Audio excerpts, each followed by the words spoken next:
Looking to catch up on the latest Star Wars books? Try listening to them on audio, featuring sound effects and music directly from the movies. Star Wars audiobooks are the definitive listening experience. With stories from your favorite Star Wars movies, television shows, and comics, you'll have plenty to keep you entertained. Start listening now wherever audiobooks are sold. This is Andy Gutierrez from StarWars.com, and you are listening to Coffee with Kenobi with Dan Z. This is the podcast you're looking for. This is James Arnold Taylor, and you're listening to Coffee with Kenobi. I have a good feeling about this. Hello, my friends, and welcome to Coffee with Kenobi, show number 333. We are your spoiler-free place for Star Wars discussion, analysis, and rhetoric.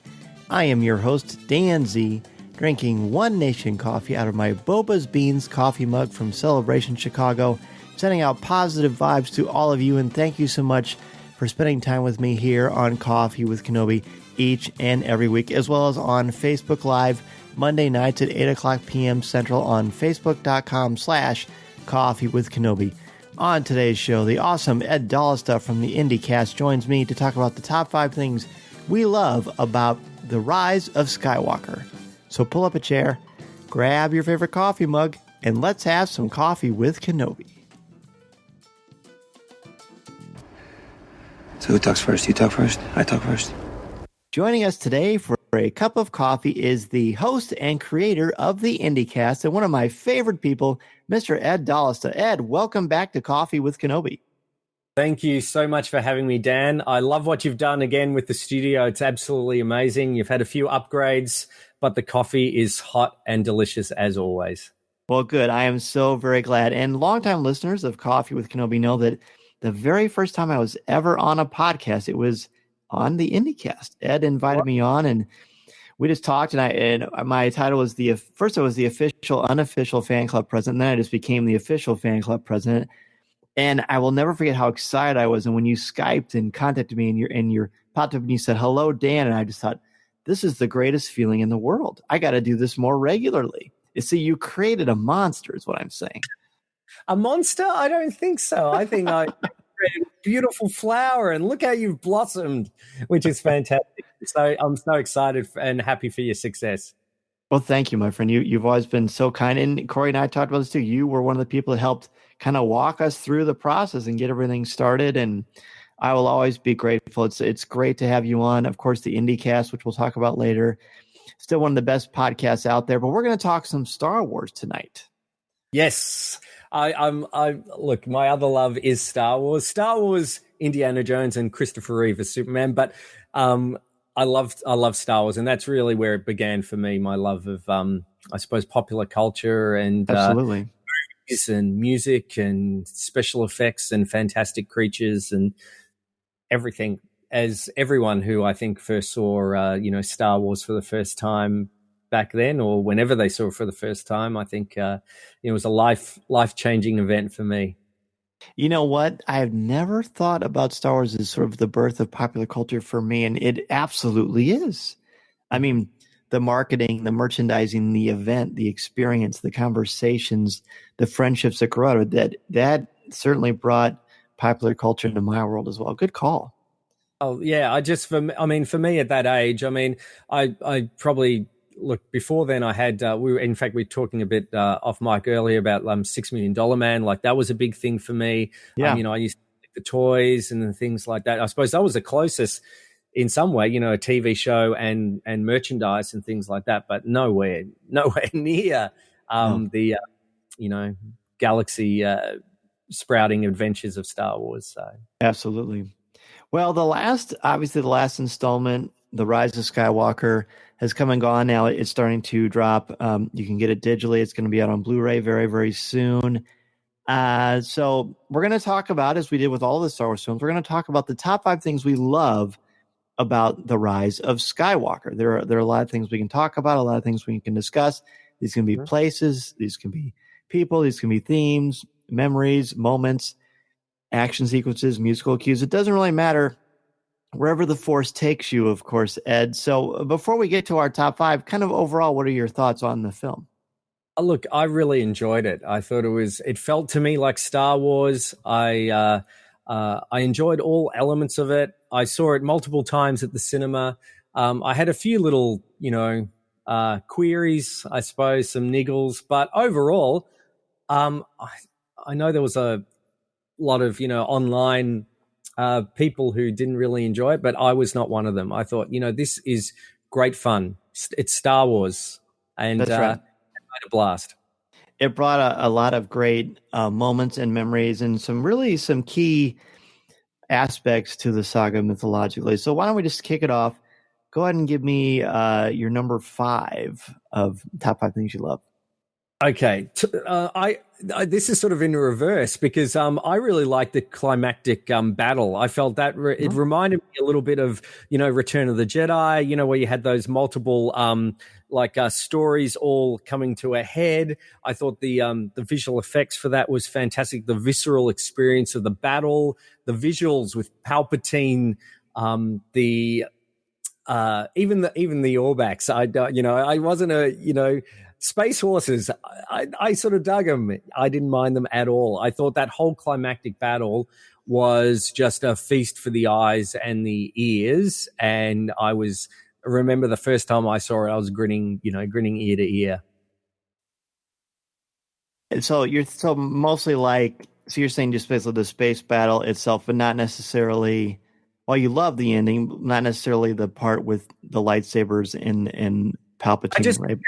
How everything sort of came together, that like with Return of the Jedi, where you had the Endor bunker, you had Darth and Luke fighting it out on the Death Star, and you had Lando and Nine Num on that. I just like all those elements coming together. I just loved it. It just brought me back to Return of the Jedi, that climactic battle as well, and I really enjoyed the whole experience. That's great. So my 5th one, gosh, I'm going to have a lot of ties, I think. My 5th one is Leia and Rey's relationship, kind of with also, in addition to that, the way that ILM was able to take the footage of Carrie Fisher and breathe life into this character who, this beloved actress who's obviously no longer with us, and to make it feel real. And not like some weird, strange, forced perspective where you can tell it's CGI. It was brilliant. It was amazing. I've had plenty of people come up to me and say, "When did they film this movie? I thought Carrie Fisher had passed away." I'm like, well, she did. And the fact that they were able to use it and evoke legitimate pathos and evolve this character of Leia Organa in such a way that, again, wasn't a gimmick or a trick or just something to show that they could do, but to actually show her as she's actually a Jedi, a master. When Rey refers to her as master, my eyes about popped out of my head. And I looked at my wife and I said, she called her master. And it so much more so in Ray Carson's novel do they really kind of go into that a little bit more. But the evolution of that and the fact that Rey looks at Leia kind of as a mother figure. And in the novel that Ray Carson does say, Leia she looks at Rey as like a daughter type. Yes. I thought that was beautiful. I thought that was just kind of one of the right emotional beats that I didn't know that I needed, but I thought it was beautiful. I thought I'm really happy that they decided to, put Carrie Fisher back in. And I think probably the first time I saw it, it was a little not jarring in the sense that it didn't look natural or the filming techniques or anything like that. I think because I knew it's that she had passed on and this was footage from a previous movie. I think a little part of me was thinking that. It's the same with when Governor Tarkin, when we see Peter Cushing in Rogue One, I go, okay, I know that's not it, and unfortunately part of my brain just wouldn't turn off with that. Whereas my niece and nephew, who we took to see it, had no idea that he had died and didn't even realize he was a CGI character. So it's all that certain point of view, isn't it? I suppose. Yes. To that, but I thought that integration was good, and I would have obviously loved to have seen what coulda, woulda, shouldas. If Carrie was still alive and what they had planned for that character. But it was lovely to see, Leia again, for one one last time, I think. Right. And I agree. It didn't have those echoes of like, well, I know this is a CGI character. This was a beautiful part of the story. What is your number 4? My number 4, and these are sort of in, not necessarily in American top 40 order, but I really liked 3PO's bigger role in this film. Behind me is a 1977 standee of C3PO, and I love 3PO, and I always felt, especially in the books, even if we're talking about that, I always felt like, everyone's a real bully to 3PO just because he's a robot. Like I'm really friendly to my Google Home device. I always say thank you and and all that sort of stuff. And I find they're quite rude to 3PO. He may not be a human, but he's a being, just a metallic one. So it was nice to see him have a bit more of a featured story and utilized a little more because on that point, I do wish R2 had a little bit more to do, because for the me, whole sequel trilogy, really. Yes, absolutely. Because I love BB-8 as well, but for me, it's R2 and 3PO. I remember,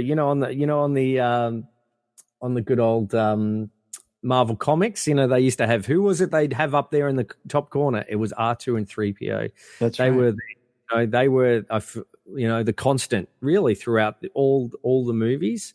So I really feel like R2 could have had a bit of a bigger role, but I loved that 3PO had a lot more to do and was a bit more integral to the story. And because Anthony Daniels is it's amazing what he does to emote, behind that costume.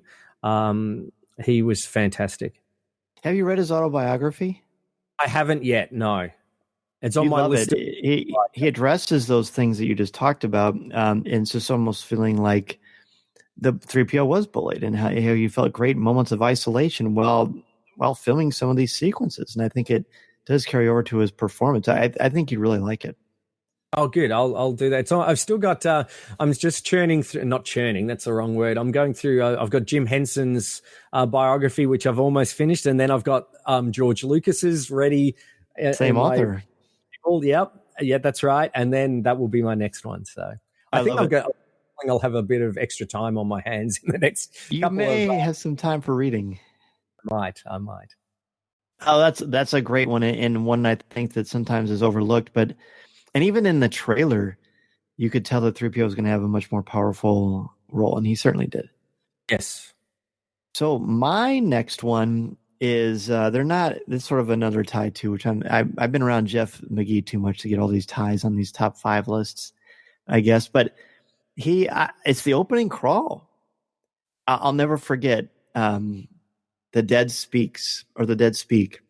Yes. And I just thought my jaw dropped to the floor. It actually, not literally, but pretty close. I just thought, oh my gosh, we're going to find out right away what's going on.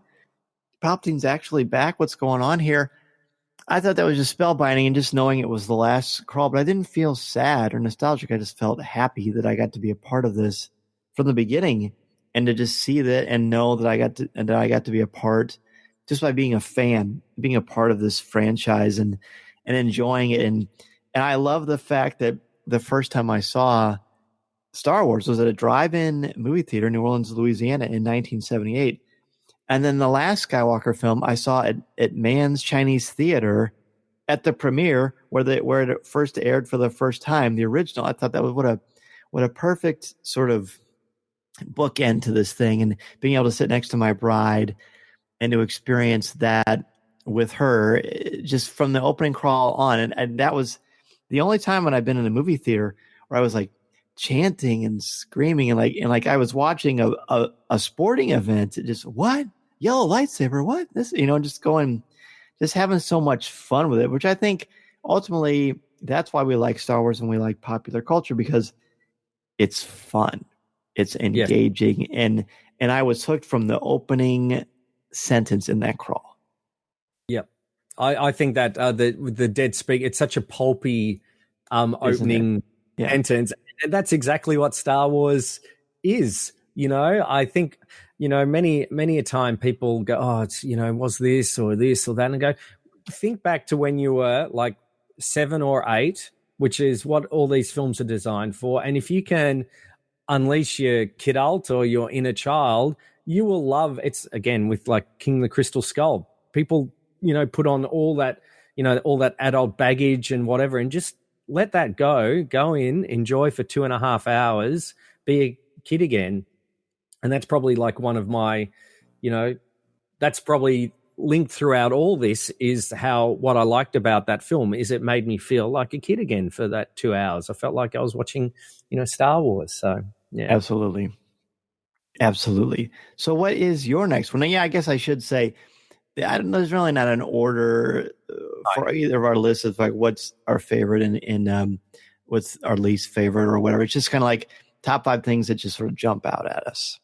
Because while you were talking about that, I thought of another moment, but I might add that a little bit. It might be a 2 point, something like that. But for 3, and it was again not in any particular order. I loved the return of Han, Lando, Palpatine, and Wedge. Though I would have liked to have seen a lot more of Wedge. He's just kind of wedged in there. I don't get it. No, I see what you did. That was great. I thought Wedge, they could have utilized Wedge a little bit more because it was pretty much a blink and you'll miss it.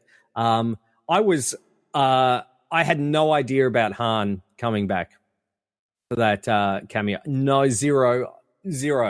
So that was I just go, wow, that was fantastic. Billy D. Williams as Lando Calrissian was absolutely wonderful, and I would have loved to have seen, more of him. And Emperor Palpatine was what a scene-chewing villain. It was just awesome to see him. I wish they had a few more of those things, like throughout the I suppose the new trilogy. What are we calling the PT, the OT? What's this called? The sequel trilogy, I guess. The ST, the sequel trilogy. The ST, sure. I felt like, and I love dearly Max von Sydow as an actor, but I always thought they should have had either his character should have been either Wedge or it should have been General Medine. I don't know why they didn't, tie things. I always thought General Medine. Why didn't they? Because he was underutilized. Why didn't they use him in that part? So I felt like they could have had a few more. And actually, this jumps to I'll jump again. Sorry, with that with those cameos or extended cameos or characters, I love seeing John Williams as the bartender. I thought that was awesome. There's a wonderful thing on the Blu-ray or on the digital download that shows the behind the scenes went into the Easter eggs of his cameo, and you're gonna love it. Oh, great! I have actually I've pre-ordered the 4K disc of the Rise of Skywalker and the 4K disc of A New Hope. I don't have a 4K TV, but I just thought I'll get them anyway because they come with the Blu-rays. So that adds my collection. Yeah. I've got and the movie as well. I got in 4K. I'm just future-proofing my viewing just in case. But I'm looking forward to watching those extra features on there. That's part of the fun, especially there's with that extended. They usually have. I'm pretty sure they've got like a movie length documentary on the making of those films. They're always top notch. So they really are. The Last Jedi one was great, and this one I had promised earlier in the week that I was going to review this, but we're going to save that because we want to kind of talk about the movie first before we went into sort of all the little special features. But we'll get to that next week for sure. My third one is sort of piggybacking on what you just talked about, but it's Kylo Ren's evolution and the return of Harrison Ford. Yep. I always was intrigued by Kylo Ren as a character. I love his design. I love his lightsabers, but I never really got the appeal of him. And then I saw The Rise of Skywalker, and I thought, well, they did something I didn't think that I would like or that would work, but they made him redeemable. and they made me believe it. And Adam Driver's performance, I thought, was by far the best in The Rise of Skywalker. And it was subtle when it needed to be. It was emotional when it needed to be, but it was also reined in too. And at the end, when Harrison shows up, I didn't expect either, but I heard, "Hey kid," and I looked at Deanna and I said, "Do you know who that is?" And she said, "No." And everybody was so quiet, and I have goosebumps just saying it now. And he walked out, and I just had, tears again, because I thought, "Oh my God, he's here. And it was just wonderful. And then Ben becomes Ben, then throws that lightsaber into the waters, and it was just so good. And then even what John Williams does, when he's Ben Solo, they play Kylo Ren's theme, but they played it at a different, I don't even know. I mean, you're much more of a music guy than I am, but they play it differently, and it's heroic, and it's not dark, and it's more beautiful, and it's not haunting anymore because he's not haunted inside. And I just think there's a lot of beautiful metaphor that is going on with that. And I thought that was one of the best things, not only about this movie, but about all 9 Star Wars films in the Skywalker saga. Well, that's perfect, because my number 2 was Kylo and Rey and their interactions, and specifically Kylo's redemption. I absolutely agree with you. Adam Driver's a fantastic actor. Yes. And he was I found him totally believable. His actions, the reasons for what he was doing, his presence on screen, his commitment, to the character, I thought were fantastic. I loved. I bought his redemption as well. He has done horrible things, but people can change. It doesn't lessen what they have done. But I felt that one moment I knew that he was Han Solo's son, was that that shrug that he does while the Praetorian Guard are all around, and he just nailed it in that one moment. And I'm going, he's got it. So that was really, really good. I felt like he wasn't a one note.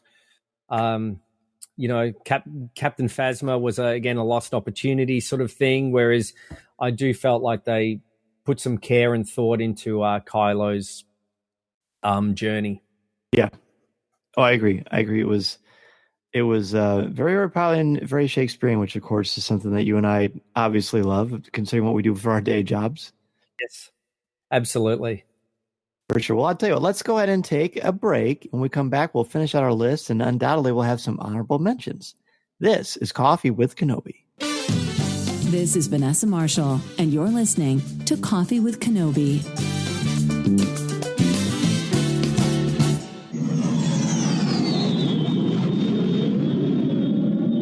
Looking to catch up on the latest Star Wars books but can't find the time?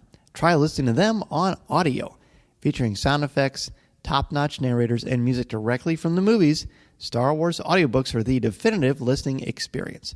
From Rey, Finn, and Kylo Ren to Luke Skywalker and Darth Vader, you'll recognize all of your favorite characters from the Star Wars galaxy.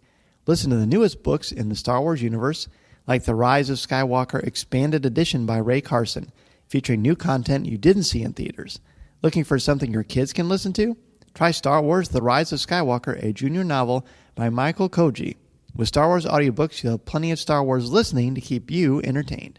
Available wherever audiobooks are sold. As everyone knows, MEI and Mouse Fan Travel is the official travel partner of Coffee with Kenobi. They are wonderful and have always been so great and kind and supportive to me and my family, both for our travel and for travel for the show. Naturally, recently, travel is very, very different. In fact, it's not going on right now at all with everything going on in the world. And the good news is that with MEI and Mouse Fan Travel, they are going to help you have peace of mind. MEI and Mouse Fan Travel wants you to know that you are valued clients, but you're a part of the MEI family. They are putting their decades of experience to work to guide you through this uncertain time. They are going to be your advocates and are going to keep you informed and prepared to travel with confidence when you are ready, when you are comfortable.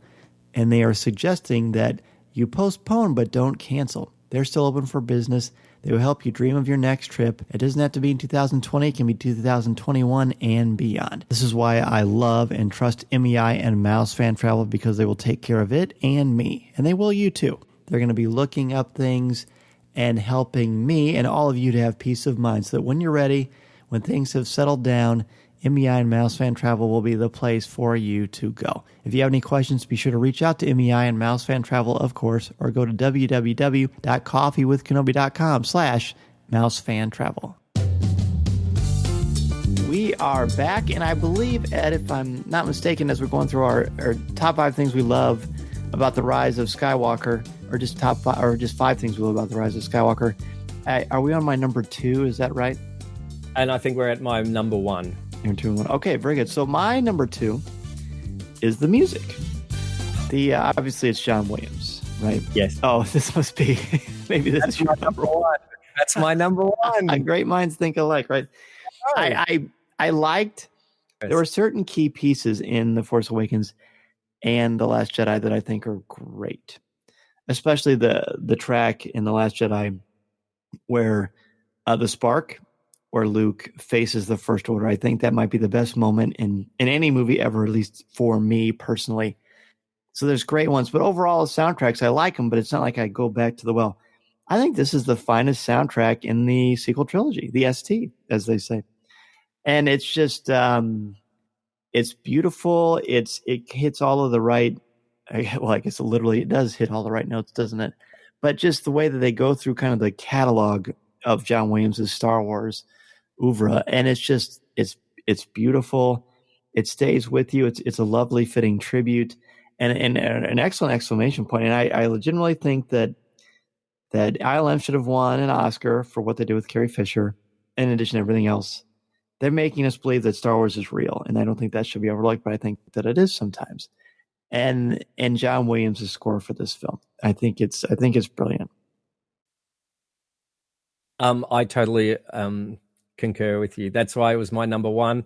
Of all the ST scores, while I enjoyed The Force Awakens, I don't know, it just felt a little, I don't know, it felt a bit non-Star Warsy to me. It was a bit too, maybe I'm one of the problems, I'm too old school with regards to, because I listened to those original trilogy scores nonstop. I wore out the vinyl on those. So, and there was so many memorable themes with those. With the prequel trilogy, I felt like each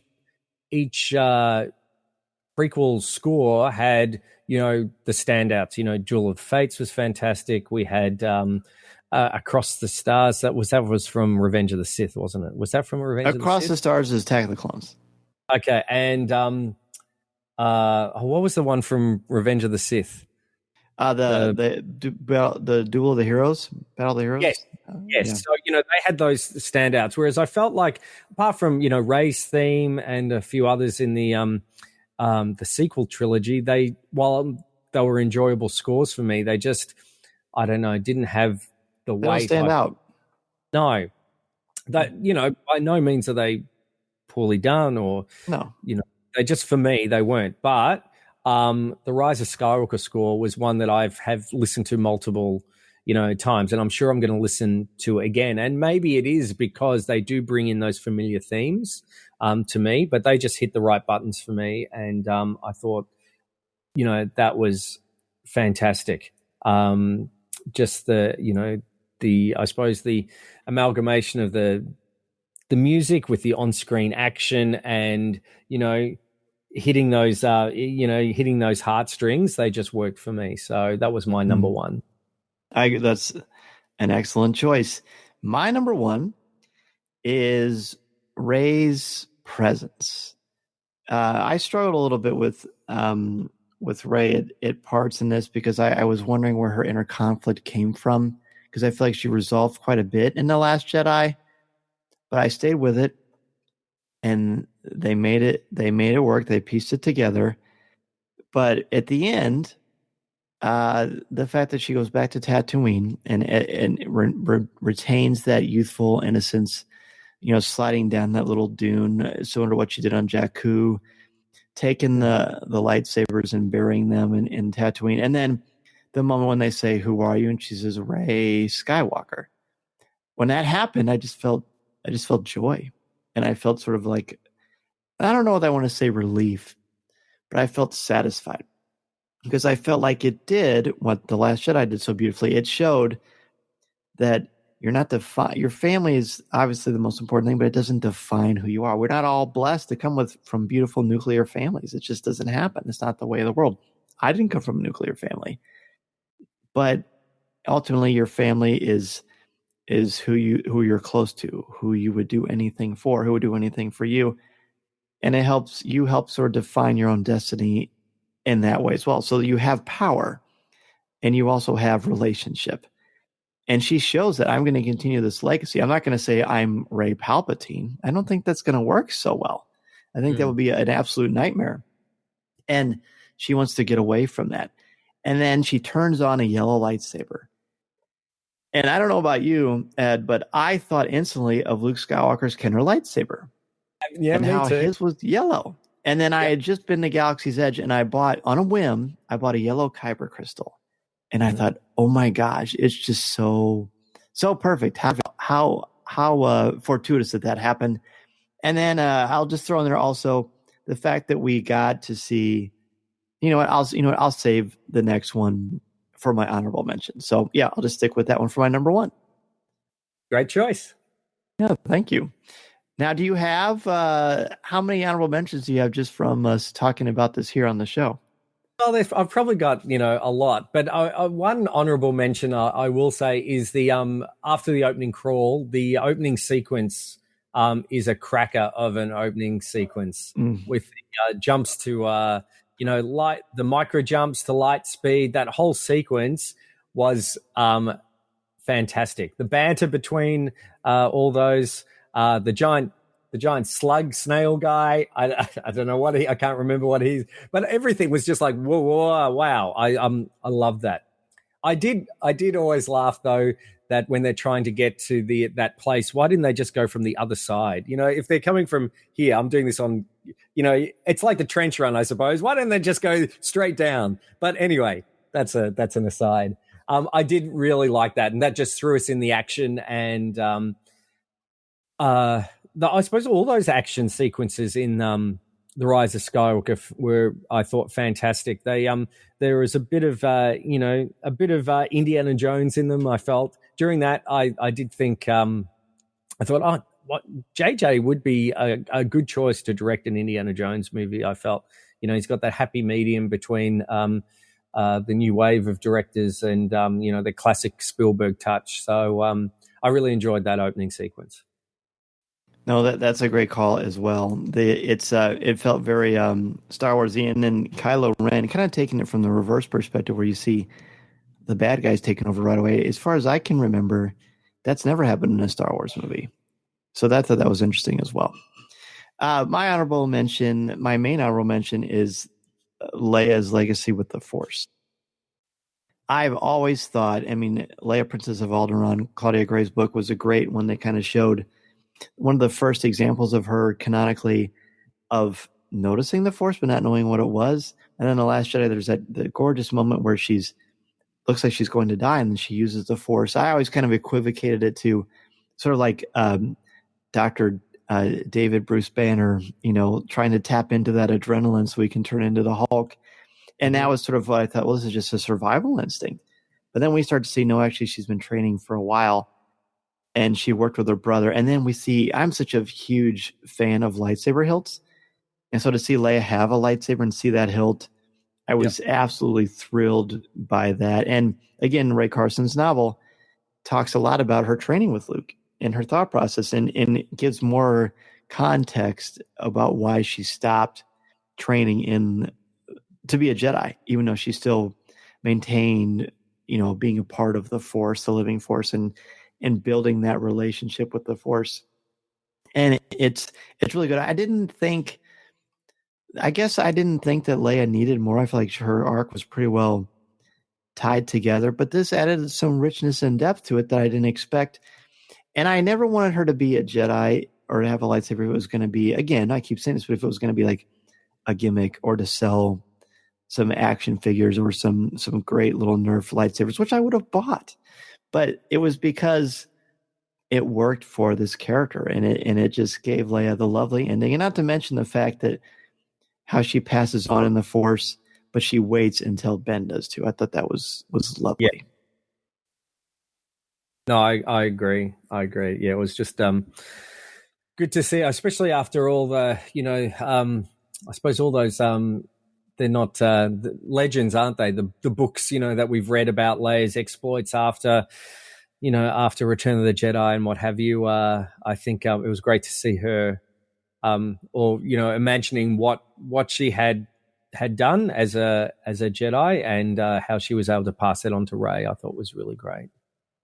I absolutely agree. So I think that pretty much covers the main stuff I loved about the Rise of Skywalker. I do like that it shows that, again, like all the Star Wars films, the idea of a surrogate family and how you define yourself through your choices, not your blood. Although that certainly can play into it, but it's you are who you choose to be, and you have power, you have agency. And the importance also of people from different backgrounds coming together. It was great. I will say, I would have liked to have seen a little bit more with Finn. I feel like they kind of wrapped up his arc in The Last Jedi. I would have liked to have seen more from him. I was a little puzzled by kind of the drastic change in who Poe Dameron was. But again, overall, it was a really nice ending to my favorite movie series of all time. Yep, I agree. Again, few things, as you said, with Finn, that Rose, I think, had great potential as a character, was unfortunately sidelined. I felt like the addition of a few characters. Forgive me, I'd count the on the moon of Endor, where the horse, the good old Warback riders. I felt I felt they could have. Jana, is that her name? Yeah. They maybe they didn't need those characters, whereas they could have used some of the existing characters a little bit more. But it's amazing. Look, when a 9-movie saga, trying to tie everything up in a neat bow, which was never going to be possible, never going to be able to please everyone. I think what J.J. Abrams and Kathleen Kennedy and the whole team did was pretty amazing. That we got a watchable, enjoyable, film. Yes, I agree very much. Listening to Coffee with Kenobi, you are the podcast you're looking for. This is.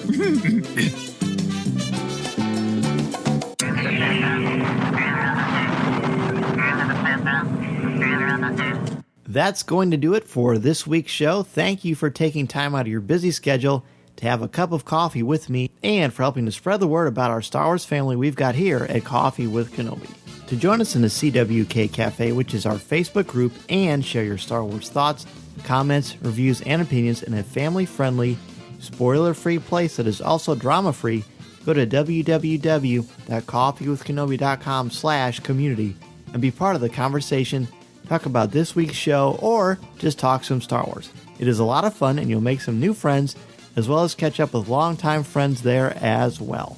I also want to thank all of our new and longtime members of the CWK family and let you know how much I appreciate your help and support. I love being able to give back to you with CWK Pour-Over, the exclusive weekly podcast not heard anywhere else. I want to thank our CWK family members, Dennis Keithley, Jason Hall, Angela Sauce, Chris Kavarka, Aaron Harris, Alexander Moylan, Ross Halliban, Jeff Ellis, David Nicely, Adam Bankhurst, Jessica Berry, Colby Mead, Frank Mulder, LJ Souter, Mark Suter, Nick Deco, Eric Struthers, BJ Smith, Jared Cantor, Brian McKinney, Christian Dale, Daz Davies, Thea Selby, Chris Metz, Caroline Maselli, Jim Capron, Blake Weaver, Brian Harding, Dan Ream, Kurt McKellen, Christine Turk, Simbot Defterdarian, Ian Thompson, Alex Procasio, Hannah, Tyler Pompa, Connie Shee, Susan Gray, Chelsea Sansbury, and Josh Boylan. If you want to be an exclusive member of our CWK family, go to www.coffeewithkenobi.com/support. It's a great way to help support and help out the show, and 10% of your monthly contributions go directly to the St. Jude Children's Hospital to support the incredibly important work they are doing to help these brave children and their families. In addition to being a part of the community on Facebook, please don't forget to visit our website at www.coffeewithkenobi.com for Star Wars news, announcements, reviews, videos, and so much more. If you have a question for me or just want to share your thoughts on the air, feel free to email me at danz@coffeewithkenobi.com and I'll share them on the show. You can also connect with me on Twitter at Mr. Zer, MRZEHR. There are also a lot more ways to connect with me and Coffee with Kenobi on social media. Follow us on Twitter and Instagram. Give us a like on Facebook at facebook.com/coffeewithkenobi and check us out on Pinterest. You can find me twice a month on the podcast Looking at Lucasfilm, part of the Jim Hill Media Podcast Network, and you can find my writing on CWK's website, as well as StarWars.com and on IGN. And if you're considering starting a podcast or a blog, let me know how I can help you get started and help you make your creative vision a reality. Be sure to check out danzymedia.com and we can get the process started. I am also available to come to your school, conference, business, or organization to talk about how to tap into your strengths and help you bring out your very best. I want to inspire you to be inspired. Don't be afraid to take that first step into a larger world. Thanks as always to our CWK sponsors, especially MEI and Mousefan Travel, our travel partner and your one-stop shop for all things Walt Disney World, Disneyland, the Disney Cruise Lines, or anywhere on the planet that you want to go on vacation. Please go to www.coffeewithkenobi.com/mousefantravel to book your magical vacation and help support Coffee with Kenobi in the process. If you like the show, please tweet out that you're listening, share it on Facebook, or invite your friends and family to tune in and share a cup of coffee with us. And if the Force is especially with you, please take a couple of minutes to rate and review the show on iTunes or Google Podcasts. Every review makes a huge difference and helps spread the word. Well, Ed, of course, thank you so much for coming back to Coffee with Kenobi. It was an absolute pleasure to speak with you again. Thank you so much, and I really enjoyed the opportunity to chat, and let me know when you're free. Always happy to chat Star Wars. I would love to. So before we let you go, people undoubtedly are going to want to know where to continue the conversation with you and where they can find your great work at the IndieCast, the best Indiana Jones podcast on the planet. Oh, thank you so much. That's I should put that on our poster. That's very kind. Boom. We've basically the best place to find us is at theindicast.com. That's where you can download each episode. We've got our Facebook page. Just do a search for the IndieCast, and we're always happy to chat and talk Indiana Jones. You can find us at the usual places as well on iTunes and Stitcher, and we're on Twitter as well, but mainly Facebook. We're a little bit old school, so Instagram presence as well. We do, but yeah, it's very limited. It's because I've got to remember to post on there because I always there's so many. You know how it is. There's so many different ways that you can reach out to people. I wouldn't call myself a technological dinosaur, but I'm trying to do that sort of stuff. So, well, yeah, definitely be sure to check out the IndieCast. And again, Ed, thank you so much. Thank you. It's always a pleasure. Thanks again, everybody, for joining us on Coffee with Kenobi twice this week. And I guess we're going to keep on going twice a week as long as everyone is interested in more Star Wars conversation over a hot cup of coffee, tea, or wherever your beverage of choice is. Be sure to join us again Monday night, 8 o'clock p.m. Central Time on Facebook Live on Coffee with Kenobi, www.facebook.com/Coffee with Kenobi, or in the CWK Cafe, which is our Facebook group, and be a part of that conversation. This will be our third show. I'm continually adding to the studio in the Coffee with Kenobi house so that I can make this Facebook Live experience awesome for you. I sure am having a lot of fun doing it as well. Have a great weekend, everybody. Stay safe, stay healthy, and remember, this is the podcast you're looking for. This podcast is not endorsed by the Walt Disney Company or Lucasfilm Limited. It is intended for entertainment and informational purposes only. The official Star Wars website can be found at www.starwars.com. Star Wars, all names, sounds, and any other Star Wars-related items are registered trademarks and/or copyrights of Disney and their respective trademark and copyright holders. All original content of this podcast is the intellectual property of Coffee with Kenobi unless otherwise indicated. This is the podcast you're looking for. There's no one here. Move along. Move along. Looking to catch up on the latest Star Wars books? Try listening to them on audio, featuring sound effects and music directly from the movies. Star Wars audiobooks are the definitive listening experience. With stories from your favorite Star Wars movies, television shows, and comics, you'll have plenty to keep you entertained. Start listening now wherever audiobooks are sold.